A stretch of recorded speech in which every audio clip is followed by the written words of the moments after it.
Halo teman-teman, ketemu lagi dengan gua Dan gua di Tonix Review.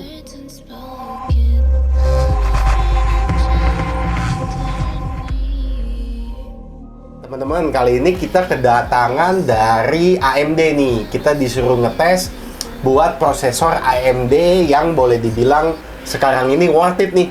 Buat kalian pecinta gaming dengan budgetnya boleh dibilang budget tinggi, tapi dibilang tinggi banget enggak ya? Masih oke lah. Nah, ini dia nih, Ryzen 7 7800X 3D.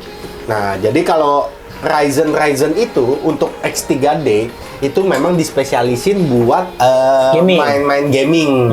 Dia bukan untuk kerja, bukan untuk render, tapi dia lebih dispesialkan untuk gaming. Dan gamingnya kalau kemarin gue baca-baca, gamingnya spesifik untuk online rata-rata. Karena online-nya untuk membutuhkan apanya gitu. Pokoknya lebih kenceng lah kalau yang game online. Biasanya gitu, pokoknya intinya kurang lebih L3 cache-nya itu lebih gede. Kalau kalian mau tahu apa teknologi L3 cache-nya, nah kalian bisa nih nonton video suhu kita nih. Ya, nah itu dijelasin arsitekturnya gimana. Yang lebih detail. Iya, lebih detail. Nah, AMD Ryzen bukan yang paling tinggi ya, masih ada yang lebih tinggi di atas ini. Ryzen 9 7950X 3D, cuma harganya selisihnya lumayan jauh dengan yang Ryzen 7-nya. Nah, untuk sementara ini paling best buy sih ya. Arsitekturnya itu dia udah pakai Zen 4 ini udah yang paling baru dan terakhir. Yang pasti memorinya kalian harus menggunakan DDR5. Dia nggak seperti si kubu sebelah, ada pilihan DDR4 sama DDR5. Ya, tapi betul. tenang aja, sekarang DDR5 tuh harganya udah nggak kayak dulu tuh yang 32 GB pertama kali keluar itu DDR5 sekitar 6-7 jutaan. Sekarang udah banyak yang murah kok. 2 jutaan ada, sekarang udah ada yang 2 kali 8 atau 1 kali 8. Kalau dulu pertama kali keluar itu kan langsung 2 kali 16 GB. Ya. Sekarang udah ada yang murah 1 kali 8. Tapi kalau pakai si Ryzen ini better ambil yang dual channel. 2 kali 8 atau 2 kali 16. Performanya lebih stabil ya? Lebih stabil. Nah, kalau Mimin kali ini pakai merek Kingbank ya? Kingbank. Apa Kingbank dah? Ya, Kingbank salah. Ini salah satu memori DDR5 baru juga. Baru hadir di Indonesia kurang lebih kayaknya baru 1 bulanan deh. Performanya oke juga ya. Untuk memori ini harganya juga oke. Harganya sebentar, Mimin cek. Kurang lebih harga di 1,7 jutaan untuk 2 kali 16 GB. Yang ini speednya kita pakai yang 6000. Kita tesnya itu seperti itu. Nah, sekarang lanjut kita ke review yang utama dulu nih, spesifikasi dari Ryzen 7800X 3D ini. Kalau kita nyontek nih teman-teman, kita nyontek dari website resminya. Ini termasuk family dari Ryzen ya. Iya. Kan sebelum Ryzen itu Athlon. Ryzen itu dari Ryzen generasi 1XXX. Nah, cuman dia nggak ada Ryzen 6000-an. Dari 5.000-an yang pakai soket AM4, sekarang langsung ke 7.000-an. Soketnya udah AM5. Harus menggunakan yang seperti tadi Mimin ngomong, harus menggunakan DDR5. Terus juga, nah spesifikasinya nih, langsung aja deh. CPU core-nya itu ada 8, dan thread-nya itu ada 16. Jadi dia 8 core, 16 thread. Multi-threading-nya pasti. Terus BOS clock-nya itu ini up to 5 GHz. Bisa sampai beda 5. sama si 7800 non X3D. Ini memang kalau si X3D itu pasti lebih kecil ya. BOS clock-nya. BOS clock-nya ya. Iya, pasti lebih gede yang non X3D. Cuma ada teknologi tertentu yang membuat 7800 X3D ini kalau dipakai buat gaming lebih tinggi dibanding 7800 yang biasa. Base clock-nya itu 4,2 GHz. Untuk L1 cache-nya itu 512 KB, L2-nya itu 8 MB, L3-nya itu 96 MB. Default TDP-nya itu 120 watt. Nah, jadi kalian juga harus mikir-mikir nih. Kalau mau pakai ini, cooler kalian jangan pakai cooler-cooler yang murah nih. Iya, walaupun ini prosesor bukan yang di high end, tapi cooler tetap harus diperhatikan. Iya, CPU soketnya yang tadi Mimin udah bilang itu AM5. Terus dia support untuk motherboardnya itu ada A620, X670E, X670, B650E sama B650. Itu motherboard yang support sama si prosesor AM5. AM5. AMD Ryzen 7 7800X 3D itu launchingnya itu di tanggal 4 bulan 6 2023. Jadi ini produk sebenarnya bukan produk baru nih. Produk tahun lalu. Setahun. Iya, kebetulan Mimin baru kali ini nih kebagian untuk mereview dari prosesor ini. OS supportnya udah pasti 10, 11 itu udah bisa. Udah pasti. Nah, yang mau nongol nih 12 udah pasti mestinya bisa juga. Nah, teman-teman, prosesor ini juga sebenarnya udah ada nih Intel onboardnya. Cuma kalau untuk seri ini kalian pakai onboard itu sangat tidak worth it. Kenapa? Kalian kalau main game nggak mungkin dong pakai VGA onboard. Pasti kalian udah pakai VGA add-on. Nah, sekarang daripada banyak bacot langsung aja nih. Mimin mau ngetes hasil performa dari PC ini. Sebelum itu, Mimin mau jelasin dulu nih spek yang dipakai sama PC buat pengetesan kali ini. Prosesornya udah jelas menggunakan Ryzen 7 7800X 3D. Terus motherboardnya kita coba pakai ASRock B650 Pro RS, bukan yang M. Ini yang ATX. Terus memorinya tadi Mimin udah bilang nih pakai Kingbank 2 kali 16 GB PC 6000. Terus apa lagi tuh Om buka? VGA. SSD Mimin pakai Samsung 970 Evo Plus 500 GB sama tim Cardea yang udah PCI Gen 4 itu 2 TB. Iya. Terus apa lagi nih Om buka? PSU kita pakai Seasonic 1000. Seasonic 1000 betul. Terus apa lagi nih Om buka? Cooler. Nah, ini cooler juga cooler baru nih keluaran dari si Enermax X-Flow 360. Nah, untuk cooler nanti Mimin bahas di satu video khusus nih. Nah, cuma Mimin sembari ngetes performanya, Mimin juga mau tahu nih performa dari si cooler Enermax ini nih. VGA. VGA biar komplit biar cocok. Nah, sama-sama AMD, Mimin pakai VGA yang lagi in juga nih.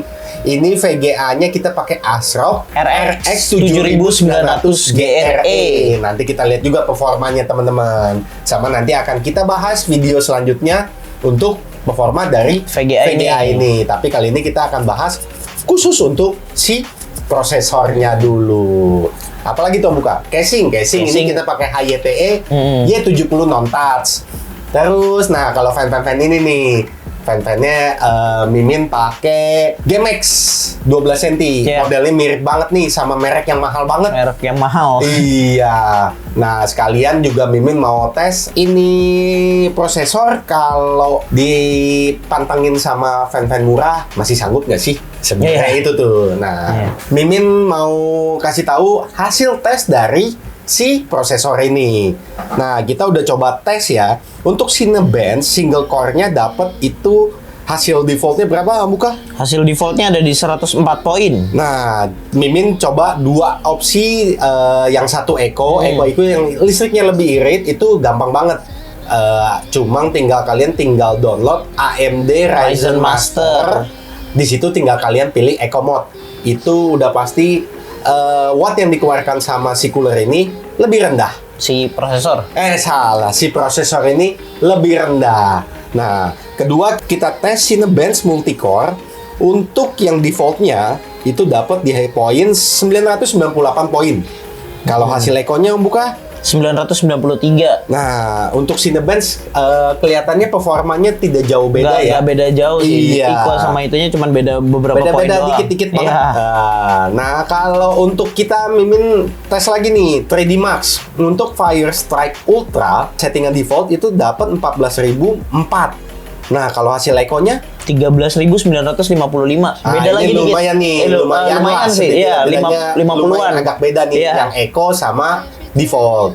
Terus kalau untuk Firestrike Extreme yang default itu dapat 25.361, sedangkan yang hasil Eco 25.362. Nah, malah terbalik ya, yang Eco lebih tinggi. Ya. Tapi ya bedanya dikit banget. Nah, kita coba lagi pakai benchmark CPU profile. Itu ada di 3D Mark ya? Iya, di 3D Mark. Nah, Dia baru ini. Oh, CPU baru di profile. 3D Mark juga ini. Benchmarknya baru. Benchmarknya khusus untuk tes CPU. Ini tuh CPU profile ini di 3D Mark tesnya buat trade, jadi multicore. Oh Dia ya, ngetes kasarnya multicore. seperti multicore. Nah, untuk hasil defaultnya itu dapat 7.772. Hasil ekonya, Di 7.753. nah itu agak lumayan tuh Lumayan. bedanya ya. Nah, sekarang Time Spy Extreme-nya kalau defaultnya di 9.079. Pokoknya itu 9.060. Bedanya berarti 19. Nggak jauh juga ya bedanya. Nggak jauh. Kita coba lagi pakai Unigine Valley. Dapat di angka hasil defaultnya 9.560, FPS-nya itu 228. Kalau hasil ekonya, Hasil ekonya 9.470 untuk poinnya dan FPS-nya dapat di 226. nah kalau Bedanya dikit. untuk poinnya itu lumayan jauh. Lumayan, buka tapi tuh. FPS-nya dikit. FPS-nya bedanya tipis banget. Iya. Kalau Unigine Heaven-nya itu 12.057, 478 FPS hasil defaultnya. Hasil ekonya 11.957 dan FPS yang didapat tuh 474. Nah, beda dikit juga tuh, tapi poinnya lumayan beda jauh. Nah, kalau Mimin tes lagi nih untuk di software Blender BMW, itu kalau yang default dapat 129 sampel per menit. Kalau yang hasil ekonya 127 sampel per menit. Jadi Iko sama defaultnya beda dikit, tapi untuk di defaultnya tuh dia ngerendernya waktunya jauh lebih cepat dibanding yang Eco. Mungkin karena di limit kali ya yang Eco ya. Jadi mungkin nggak- itu salah satu perbedaannya ya teman-teman ya, kalau mau di Eco atau di default. Nah, kalau untuk suhu kurang lebih dua-duanya sama ya, maksimumnya mencapai 79,8 Celcius. Iya. Nah, kalau kita cek lagi nih HW Info, CPU package powernya 83 watt saja. Itu untuk prosesornya doang ya, bukan satu PC ya. Ya, ini Mimin juga tes buat gaming nih. Gaming yang pasti pakai prosesor itu biasanya itu game-game FPS. Iya, game FPS yang ini online. Mimin kasih contoh satu dua benchmark dari game.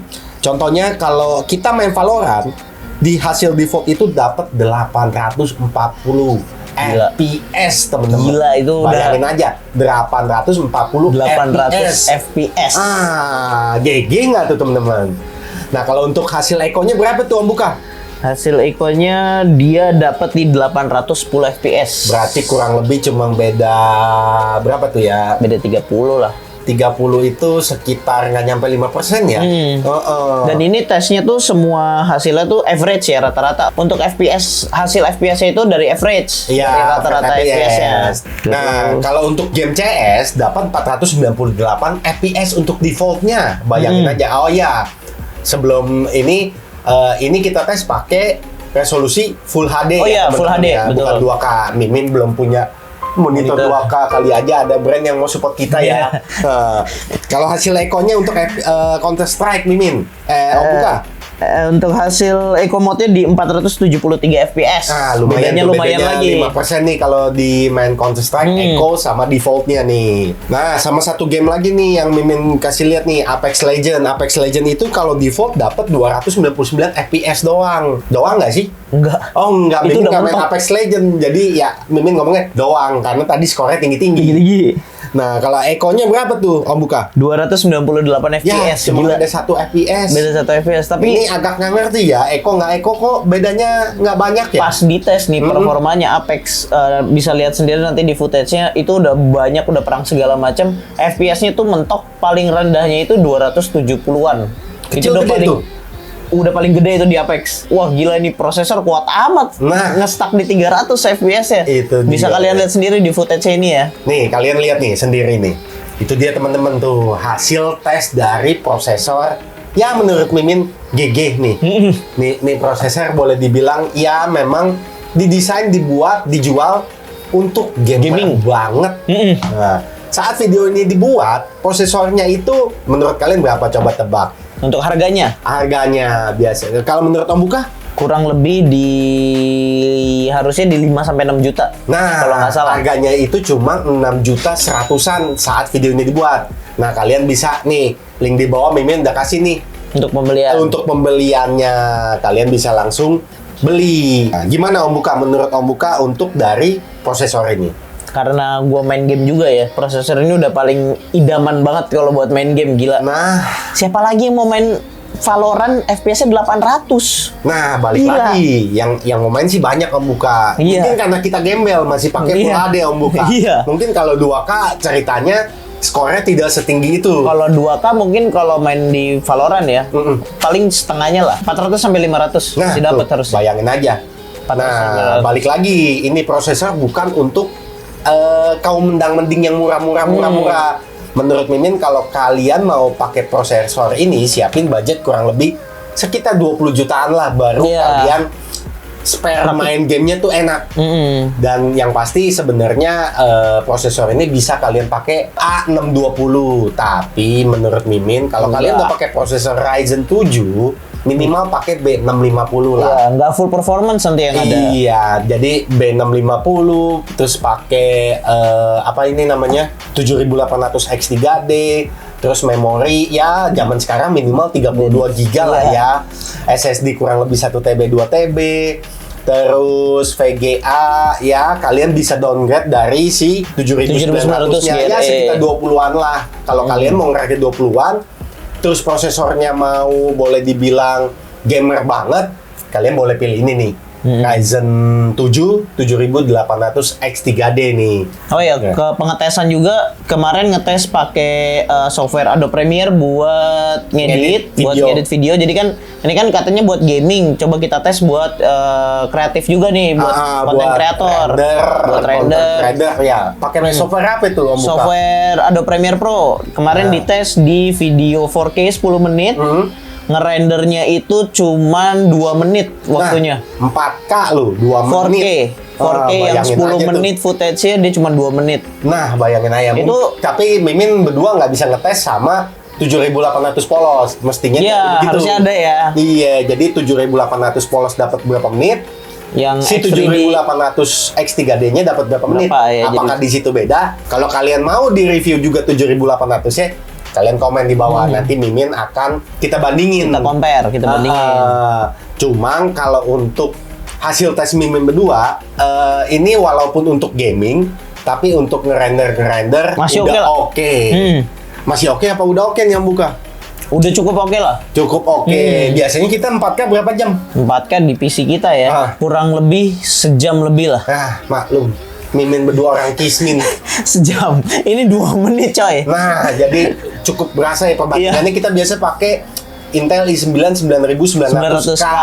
Waktu zaman itu sih ya oke. Kenceng. Cuma ini udah beda generasi. Iya. Kalau hitung prosesornya waktu itu Mimin beli jauh di atas harga ini.